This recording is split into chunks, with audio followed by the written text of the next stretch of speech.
नमस्कार, मैं हूं शरद द्विवेदी और नवरात्रि पर हमारी ये जो विशेष प्रस्तुति है, विमर्श श्रृंखला है, इसमें आपका बहुत बहुत स्वागत है। एक पहल जो आरंभ हुई और हम भी सोच रहे थे कि इसको किस रूप में और कैसे आगे बढ़ाते चलें, लेकिन ये कुछ इस तरह से आगे बढ़ती चली गई कि जिसको कहना चाहिए कि आनंद का एक सागर रहा उन जटिल, दुरूह और चुनौतीपूर्ण स्थितियों के बीच में, जिसे हम पेंडेमिक इरा बोलते हैं, महामारी का, वैश्विक महामारी का एक परिदृश्य बोलते हैं, और निश्चित तौर पर इस समय पीड़ित मानवता कराह रही है काफ़ी कष्ट में। तो आज अष्टमी का दिन, और अष्टमी के इस दिन हमारी कोशिश है कि आज हम बात करें हमारे अद्भुत वक्ता के साथ सहनशीलता पर। सहनशीलता का परिचय अगर आप देखें जीवन में तो फिर हम राम की तरफ ही मुड़ते हैं।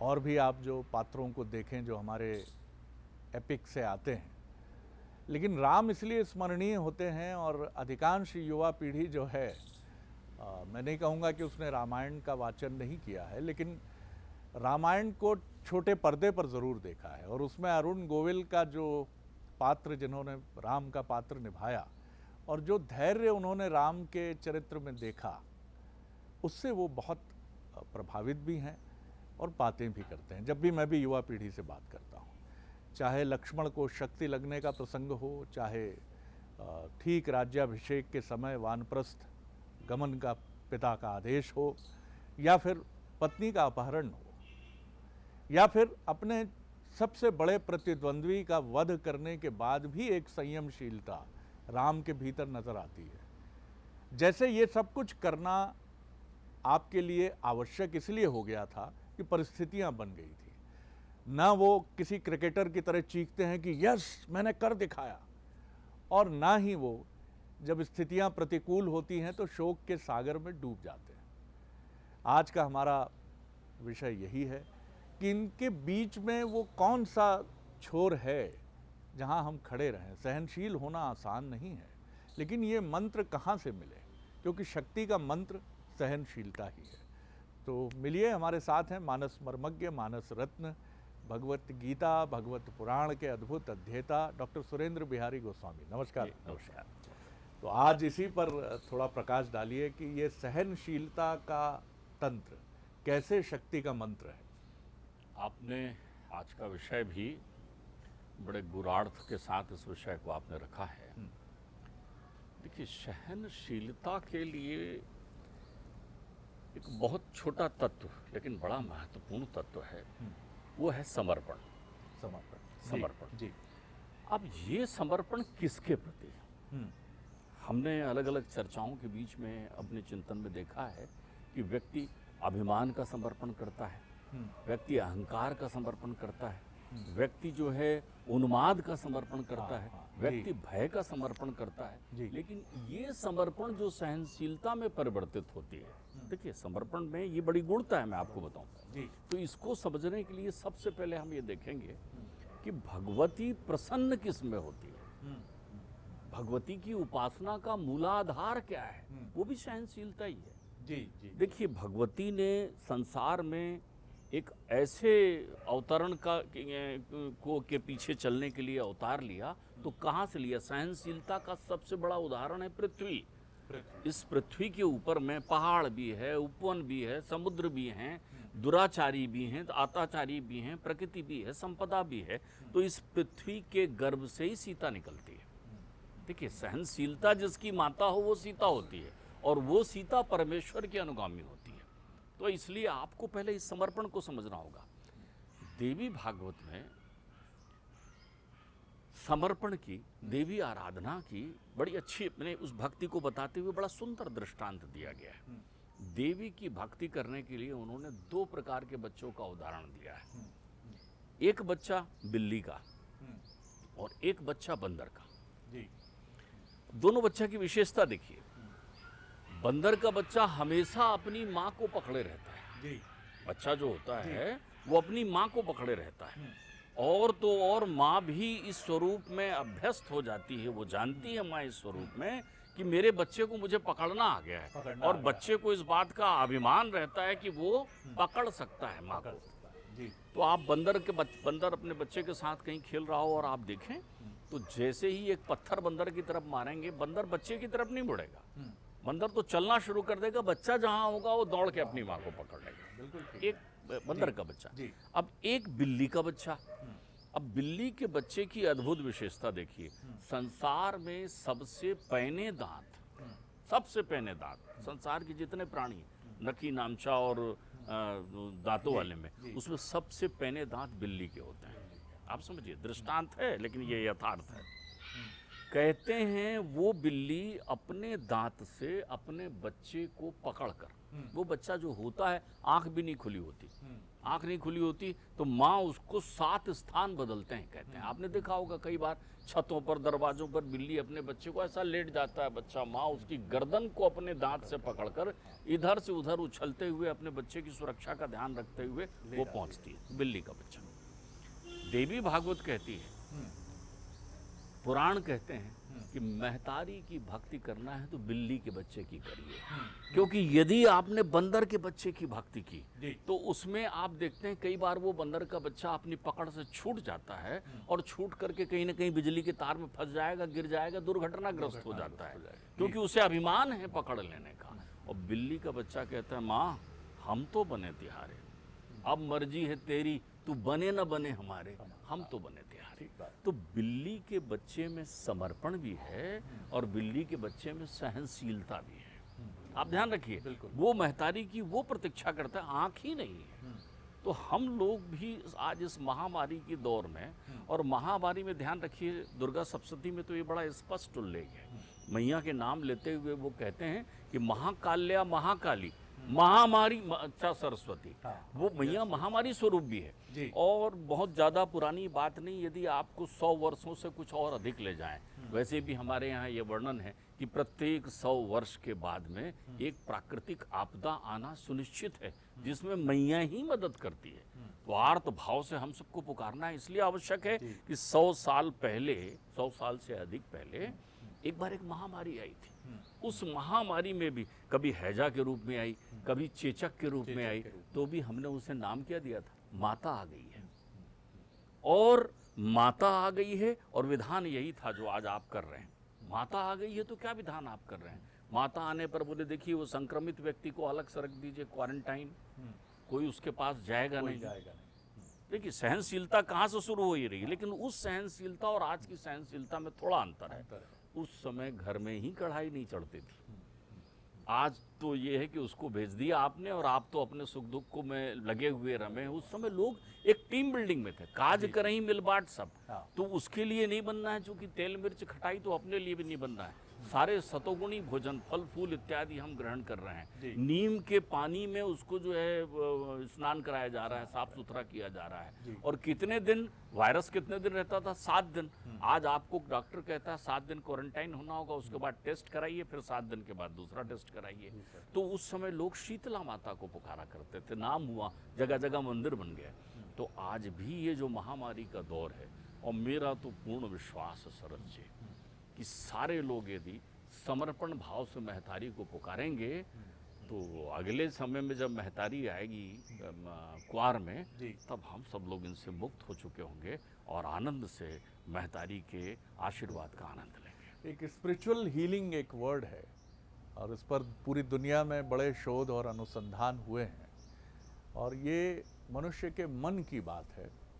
वैज्ञानिक शोध प्रबंध अपनी जगह हैं और वो अपनी जगह रहेंगे भी, कि विज्ञान की अपनी सीमा है।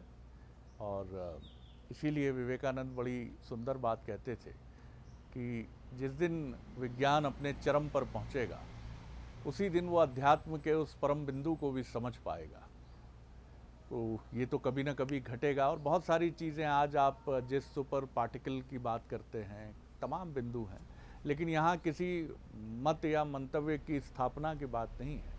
लेकिन ये भाव हमारे भीतर ज़रूर होना चाहिए कि हम स्वस्थ होंगे, और जो भी हमारे इष्ट हैं, जो भी अभिष्ट हैं, उनका मन में स्मरण करके, ये तो मेडिकल साइंस भी कहता है कि आपकी पूजा अपनी जगह है, हमारी औषधि अपनी जगह है, और दोनों का एक सकारात्मक कॉम्बिनेशन हो जाए तो फिर वही बात है कि अध्यात्म और विज्ञान एक बिंदु पर मिलते हैं और उसी दिन। यहाँ मैं थोड़ा सा आपको एक बात कहूँगा जी, यहीं मिला सकते हैं। औषधि वो दे रहे हैं, परहेज पूजा है। परहेज पूजा है, ठीक बात।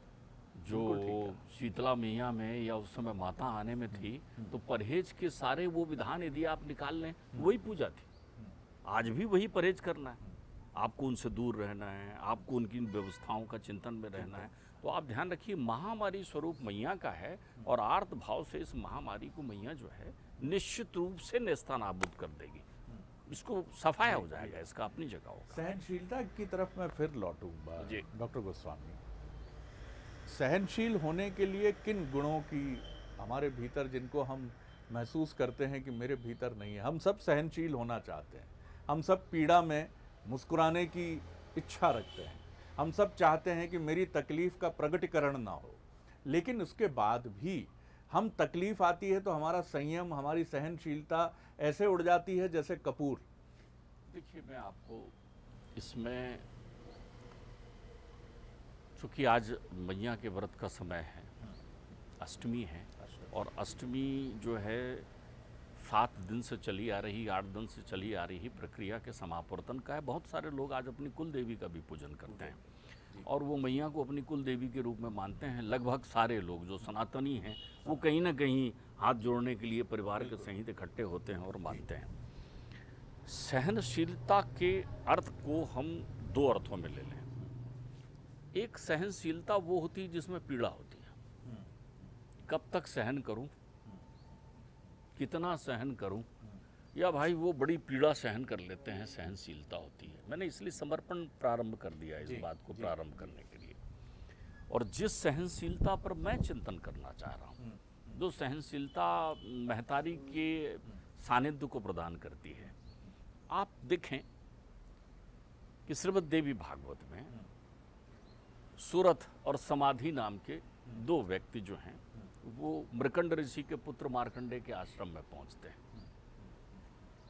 समाधि जो हैं वो वैश्य हैं और सुरथ नाम के जो हैं वो राजा हैं। राजा अपने मंत्री इत्यादि के धोखे में आकर के शत्रु से पराजित होकर पलायन कर चुके हैं। वैश्य जो है उसको उसके परिवार के लोगों ने मिलकर लूट लिया है और माया में पड़कर वो बर्बाद हो चुका है, संतान उसकी अच्छी नहीं निकली है, और दोनों जो है बलात् माया से विमुक्त होकर के और वो घर से पलायन करके पहुंचते हैं।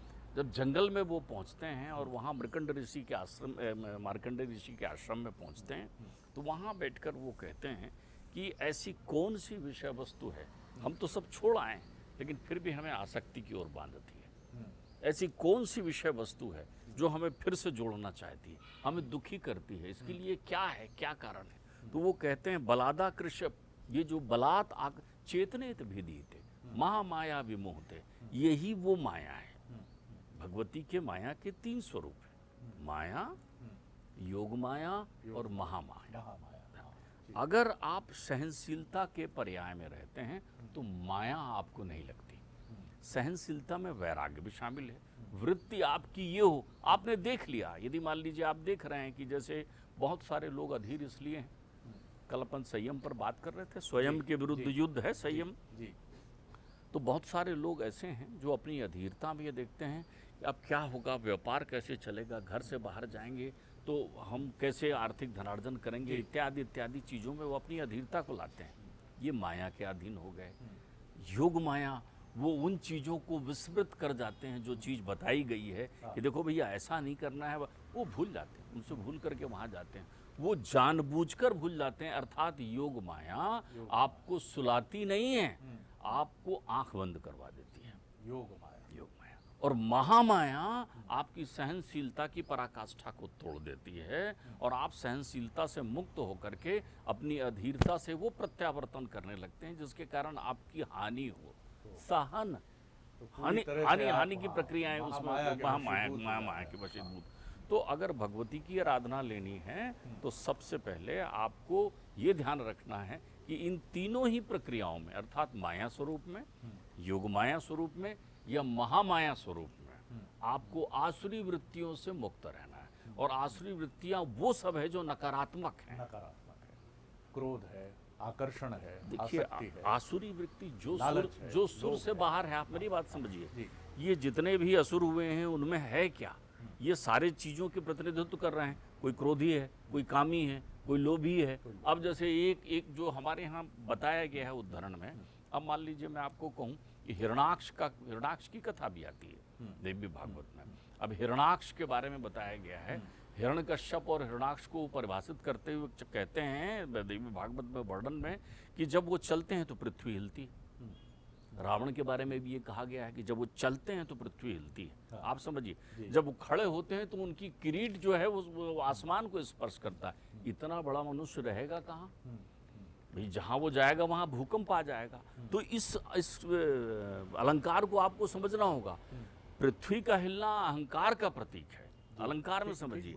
और आपके किरीट का आसमान को स्पर्श हो जाना लोभ का प्रतीक है। तो ये सारे आसुरी प्रक्रियाएं, और यही नकारात्मक हो जाता है। जब आसुरी शक्तियां आती हैं तो आपके अंतर चित्त में ये सारी नकारात्मक प्रक्रियाएं हवनी होने लगती है। और इन्हीं नकारात्मक प्रक्रियाओं में समर्पण कर देना सहनशीलता का हनन है। और इन्हीं नकारात्मक प्रक्रियाओं के सामने समर्पण ना करते हुए महतारी के पास बिल्ली के बच्चे की तरफ पहुंच जाना सहनशीलता की पराकाष्ठा है।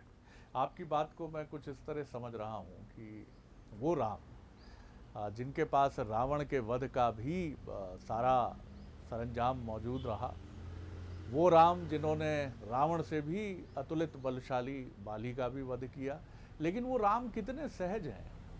उनके वनवासी राम हैं। उनके पास है क्या? एक धनुष है, गांडीव में कुछ अभिमंत्रित तीर हैं। तीर क्या है? वो ऐसे अद्भुत शस्त्रास्त्र हैं जिनकी कल्पना नहीं की जा सकती, जैसा हम सुनते हैं। लेकिन उसके बाद भी इतना सहज स्वरूप कि एक गिलहरी को भी आमंत्रण है कि तुम भी जो भी रेत के कण डाल सकती हो समुद्र में डाल दो। विभीषण के लिए भी द्वार खुले हैं, सुषेण के लिए भी खुले हैं। इतना सब कुछ होने के बाद धैर्यशाली होना, और जैसा डॉक्टर गोस्वामी ने कहा कि रावण जब चलता था पृथ्वी हिलती थी, या जिस तरह से दो असुरों का उन्होंने उदाहरण दिया कि उनके ये अहंकार है। आपने जो भी अर्जन किया उसका अहंकार अगर आपके चेहरे पर और आपके चरित्र पर है तो आपके आसपास हिलता हुआ तो प्रतीत होगा, लेकिन दरअसल हिल जो रहा है वो आपका साम्राज्य ही है। जी। देखिए, मैं आपको एक बात और बताऊं। जी। हम सहनशीलता को एक दूसरे अर्थों में और ले जाते हैं। सहनशीलता का पर्याय तो नहीं है, लेकिन सहनशीलता का अर्थ है उसमें। मैं पर्याय नहीं कह रहा हूं, लेकिन अर्थ है। वो है नम्रता, विनम्रता। विनम्रता। आप मेरी बात समझ, बिल्कुल ठीक है। जो व्यक्ति विनम्र होगा, और विनम्र व्यक्ति और सहनशील व्यक्ति जब इनसे विमुक्त होगा तब पृथ्वी वास्तव में हिलेगी। रावण विनम्र नहीं है तो पृथ्वी के हिलने का उदाहरण उसके लिए दम्भ में है। लेकिन जब परमात्मा अपने कोदंड को थामेंगे तो पृथ्वी वास्तव में हिलेगी। लेकिन देखिए, विनम्रता किसके पास आती है? जो भरा हुआ होता है। अब आप देखिए, मैया हर जगह है। विनम्रता आपने ली नहीं कि मैया का उपहार आपको मिलता है। राम की विनम्रता, वो विश्वामित्र जी के साथ चले जा रहे हैं। विनम्र राम है, विनम्र राम है, जैसा वो कह रहे हैं। अब राम कहते हैं कि प्रभु, ये मैं ताड़का को क्यों मारूं? ये तो स्त्री है। तो उन्हें वेद विदित उदाहरण बताते हैं कि भाई स्त्री के भी स्वरूप हैं अपने अपने। ये सुकेतु की पत्नी है, पुत्री है, और सुकेतु की पत्नी है, मारीच इसका पुत्र है, और इसको तो अभिशाप ही मिला है। ये अगस्त मुनि को भक्षण करने के लिए ही राक्षसी बनी है। अगस्त मुनि ने इनको शाप दिया है, भक्षण करने दौड़ी है। इसको वध करने में कुछ नहीं है। आप ताड़का के वध के पहले तो देखिए, विनम्र राम है। विनम्र को ही सारा उपहार मिलता है, सहनशील को ही सब कुछ मिलता है। आप एक बात समझिए, विनम्रता का पुरस्कार अद्भुत है। तो विश्वामित्र उन्हें भगवती का वो दिव्यास्त्र प्रदान करते हैं, वो दिव्यास्त्र प्रदान करते हैं। आप बोलचाल में बोलते हैं अस्त्र शस्त्र। कभी आपने सोचा है ये अस्त्र शस्त्र है क्या? देखिए, विश्वामित्र को ये अस्त्र शस्त्र कहाँ से मिले? कृशाश्व नामक प्रजापति हुए। कृशाश्व नामक प्रजापति को दक्ष की दो पुत्रियां ब्याही, एक जया, एक सुप्रभा। जया और सुप्रभा ने भगवती की बड़ी दिव्य आराधना की है, दिव्य तपस्या की। तो भगवती ने उन्हें दिव्य संतान का वर दिया। तो उन्होंने कहा कि भाई हमें 50-50 संतान दीजिए, लेकिन ऐसी संतान दीजिए, एक ने कहा जो दिखे ना, जिनका स्वरूप संतानों का ना हो, लेकिन जो सर्वशक्तिमान हो, संहारक हो। तो जया को 50 वो संहारक शक्तियां प्रदान की गई जो अस्त्र कहलाया, जिससे दानवों का वध होता है। और सुप्रभा को 50 वो दिव्य अस्त्र दिए गए जो ब्रह्मास्त्र की श्रेणी के थे, अर्थात जिनसे प्रत्यक्ष वध किया जाता है, युद्ध में अचूक होते हैं, उनको मिलाकर अस्त्र शस्त्र बना। ये विनम्रता के पुरस्कार में राम को विश्वामित्र ने प्रदान किए। और इतने अस्त्र शस्त्र होने के बाद भी राम विनम्र है। उनकी तुड़ीर में वो अस्त्र रखा हुआ है, आप देखिए, उनकी तुड़ीर में वो अस्त्र रखा हुआ है जिसको महज संघान करके उस समुद्र को सोख सकते हैं। लेकिन विनम्र राम समुद्र से कहते हैं कि मुझे मार्ग दो। बिल्कुल डॉक्टर गोस्वामी, और बहुत सुंदर मुझे भी एक प्रसंग ध्यान आता है कि कर्ण जो अद्भुत धनुर्धारी थे, परशुराम के पास वो छद्म वेश में गए, जो वो नहीं थे वो वेश धर कर गए। और परशुराम जब उसको समझ जाते हैं तो कहते हैं जो भी विद्या मैंने तुम्हें सिखाई है वो सब तुम समय आने पर, जब उसकी सबसे अधिक आवश्यकता होगी तो भूल जाओगे। भूल क्यों जाओगे? क्योंकि तुमने छद्म आवरण रचा। शस्त्र शस्त्रास्त्र सीखने के लिए तो आए, लेकिन पवित्र भाव से नहीं आए। राम पवित्र है, कर्ण में उस पवित्रता का अभाव दिखता है, और इसीलिए सब कुछ सीखने के बाद भी कर्ण। नहीं, आपने बहुत अच्छा उदाहरण दिया। जी, आप ध्यान रखिए जी। विनम्रता शुचिता के साथ है, और वही सहनशीलता है जी। वहां कर्ण की सहनशीलता नहीं है, वहां कर्ण की अपने गुरु के प्रति श्रद्धा शामिल है। लेकिन कर्ण के पास वो आया कैसे? क्योंकि कर्ण के अंतर्चित्त में कठोरता है। कर्ण कुछ करना चाहते हैं, संसार को अपनी उपस्थिति का भान दिखाना चाहते हैं। तो जैसे ही कर्ण कपट करते हैं, सहनशीलता की श्रेणी से विरक्त हो जाते हैं। क्योंकि आपने जैसे ही कपट किया, तज मद मोह कपट छल नाना, यही ध्यान रखिएगा। यही है बात। सती मैया साक्षात भगवती हैं, लेकिन लीला करने आई हैं। तो उन्होंने क्या किया है? उन्होंने कपट कर लिया। तज मद मोह कपट छल नाना, उनके अंतर्चित्त में मोह आ गई। यही मोह, माया। सो माया बस भयउ गुसाई। भगवती माया के रूप में। आप तो एक बात और समझिए, ये माया जो है भगवती का कितना दिव्य स्वरूप। कृष्ण अवतरण लेना चाह रहे हैं संसार में। अब कृष्ण अवतरण लेंगे तो नाना प्रकार की ईश्वरी लीलाएं होंगी, अलौकिक लीलाएं होंगी। वो अलौकिक लीलाएं जब यहाँ होंगी तो लौकिक है संसार। लौकिक संसार में अलौकिक लीलाएं लेकर फिर आप कैसे स्थापित कर पाएंगे? कर्मण्य व अधिकार आस्ते माँ फले सुकदाचना। तो कृष्ण के आने के पहले भगवती योग माया आती है। कौन आती हैं? भगवती योग माया आती है। और योग माया यशोदा गर्भ जाते, वो यशोदा के गर्भ में आकर के अवतरण लेती है। अष्टादश भुजांग सिद्धाम, अपने दिव्य स्वरूप का दर्शन भी कंस को कराती हैं। कंस के शीश पर लात भी लगाती हैं और विंध्याचल में जाकर निवास करती हैं। आप ध्यान समझिए, यही योग माया है जो चित्त को विस्मृत कर देती है। यही योग माया है जो चित्त को विस्मृत कर देती है। तो यहाँ पर जितनी भी प्रक्रियाएं संसार चक्र में सहनशीलता में आती हैं, जो सतोगुणी होती हैं, वो विनम्रता के साथ सहनशीलता का उपयोग करता है। और जो सतोगुणी नहीं होते वो कपट छल नाना। अब सती ने रूप ही ले लिया है सीता जी का, सही बात है, और आकर भोले भंडारी को बता भी नहीं रही हैं। तो यहाँ पर ध्यान रखिए, क्या सती सहनशील नहीं है? सती विनम्र नहीं है? सती पतिव्रत नहीं? अरे सती के नाम से स्त्रियां जानी जाती हैं, वो सती हैं। लेकिन हो क्या गया? कपट छल नाना। उन्होंने बताया नहीं पति को कि मैंने कौन सा रूप धारण किया था। तो यही कपट कर्ण ने किया था। तो ये सबसे महत्वपूर्ण बात है। तो देखिए, सहनशीलता वही सच्ची और वही अर्थवान है जहाँ कपट नहीं है। क्योंकि हम दावा ज़रूर करते हैं, लेकिन हमारी सहनशीलता में इसके अर्थ होते हैं कि ये लक्ष्य प्राप्त करना है, इसलिए इसके लिए मैं सहनशील हूँ। जिस दिन ये लक्ष्य मिला उस दिन तो मैं इतना उद्दामी हो जाऊंगा, इतना आवेग और आवेश से भर जाऊंगा जिसकी कोई सीमा नहीं होगी कि देखो मैंने अपने लक्ष्य को पूरा कर लिया। नहीं, राम ने कभी गर्जना नहीं की कि रावण को मारना तो चुटकी बजाने का काम है। करने वाले करते रहे। रावण तो कहता ही रहा कि ये वनवासी 2 लड़के जो हैं ये क्या मुझे मार पाएंगे। ये वो संयम है जो सहनशीलता के पहले और अपने लक्ष्य को हासिल करने के बाद भी आपके साथ चलता है। ये बहुत महत्वपूर्ण बात है। शरद जी बहुत कम वक्त है। हाँ, मैं एक बात और जी, कहना जी, चाहूँगा। सहनशील प्राकृतिक गुण है जो अनवरत लगातार सतत प्रयत्न से स्वभाव में आता है। जी जी। श्रद्धा की तरह सहनशील बना भी नहीं जाता। आप अपने जीवन में सहनशीलता का गुण समर्पण के साथ ला सकते हैं, विनय के साथ ला सकते हैं। तो आपको इसके लिए सबसे पहले क्रोध का त्याग करना पड़ेगा। सहनशीलता के जो शत्रु हैं वो क्रोध हैं, सहनशीलता के जो शत्रु हैं वो लोभ हैं, सहनशीलता के शत्रु जो हैं वो अधीरता है। तो संयम सहनशीलता के मित्र कौन है?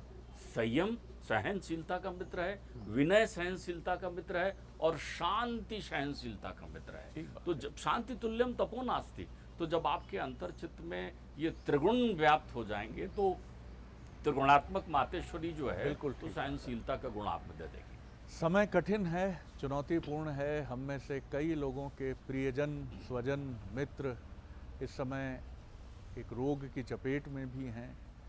ये मन के विचलन की तरफ हमको ले ही जाता है, लेकिन इसके बीच में भी जो पीड़ित हैं उन्हें भी, और जो पीड़ित नहीं हैं लेकिन पीड़ित वो भी हैं, क्योंकि अपने प्रियजनों को पीड़ा में देखना स्वयं गहरी पीड़ा है।